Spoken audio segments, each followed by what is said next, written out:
Okay, so today we're diving into a project that is, well, it's so ambitious, it's kind of hard to even know where to start. It begins as this really bizarre video game, but believe me, it ends up as a whole new philosophy for taming the absolute chaos of generative AI. Let's get into it. So, that strange invitation? That's our way in, our entry point into a world where reality itself is completely up for grabs. What does it even mean? Well, to get that, we first have to understand the mall. You see, this whole thing is built around what seems like a straightforward video game, except it's really, really bizarre. It's the sandbox, the playground where all of these huge ideas are being put to the test. And, at first glance, it feels really familiar. The whole project is grounded in a world built with a classic game engine, the kind of thing that would feel totally at home back in the 90s. And this is totally on purpose. The creator is grounding this whole experiment in a visual language we all get. It's a classic Raycaster engine, think Wolfenstein 3D, with those iconic blocky textured walls and sprite-based characters.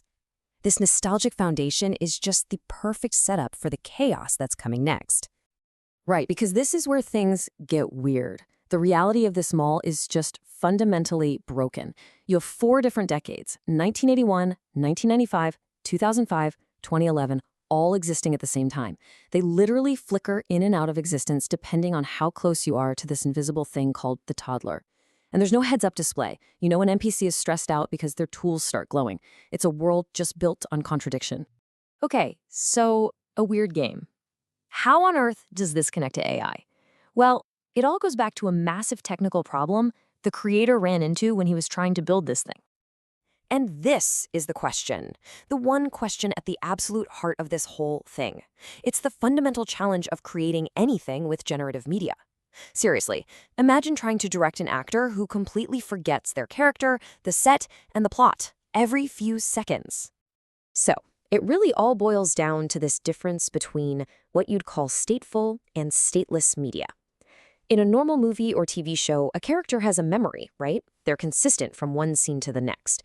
But generative AI is stateless. It rebuilds the entire world from scratch for every single clip based only on the prompt you give it.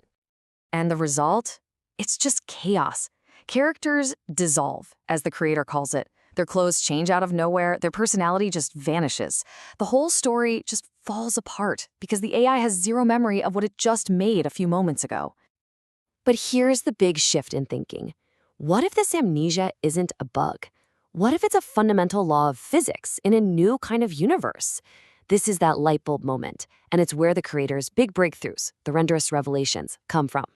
First up, you've got this idea of a behavioral spine. This is basically a character's soul, but written down as a set of rules.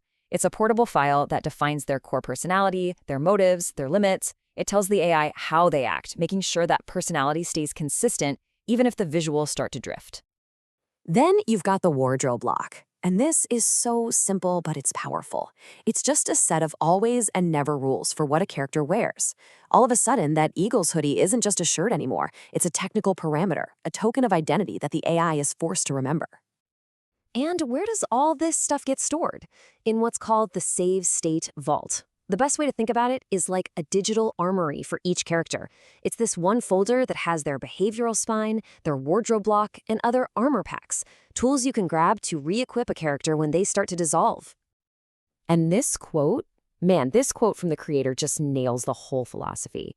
He realized that in this new generative world, a character's identity isn't just their personality, it's their entire aesthetic. The world itself has this kind of immune system that actually fights to maintain its own consistency. So you take all these individual ideas, these revelations, and they start to form something bigger, a cohesive system, a whole mythology, really, with its own language to describe the cost of just existing in a world that has no memory. And the central metaphor for all of this is called the render tax. Every single time you force the AI to remember something, to keep a character consistent, you are paying a tax in computational effort. It's brilliant, right? It turns a technical limitation into a real piece of in-world lore. If you want to exist, you've got to pay up. So how do you actually pay this tax? Well, you use what's called the rehydrate algorithm. It's the practical, step-by-step process. You see a character dissolving, you go to their save state vault, you grab the right armor packs for the job, and you build a new prompt to snap them back into focus.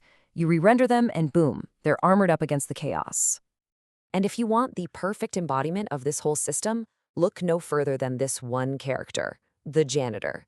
His entire job in the game is to clean up narrative glitches and system errors. He is literally the system made flesh. He's a character whose lore and his function are exactly the same thing. And right here, this is where you realize the true scale of this project. This system was never just about building one weird game. No, it's a blueprint for something much, much bigger. This system powers a whole ecosystem of persistent characters. Each one, from Billy the cheerful bureaucrat to Emily the confrontational critic, is built with their own behavioral spine and wardrobe lock. And they're designed specifically to be deployed across social media as part of a viral content strategy. They're not just characters in a game, they're narrative assets. I mean, this is the grand vision, right? A single, unified engine that powers the game world, a series of viral videos, and even the project's own documentation. The manual for how to do all this isn't a tutorial, it's a recovered artifact from inside the world itself. The lines between the product, the marketing, and the lore are just completely gone. Which brings us to the ultimate takeaway. The creator isn't just building a set of tools or a video game here. They are building a complete worldview, a new way of thinking about how to create meaning and persistence in a digital world that is literally designed to forget.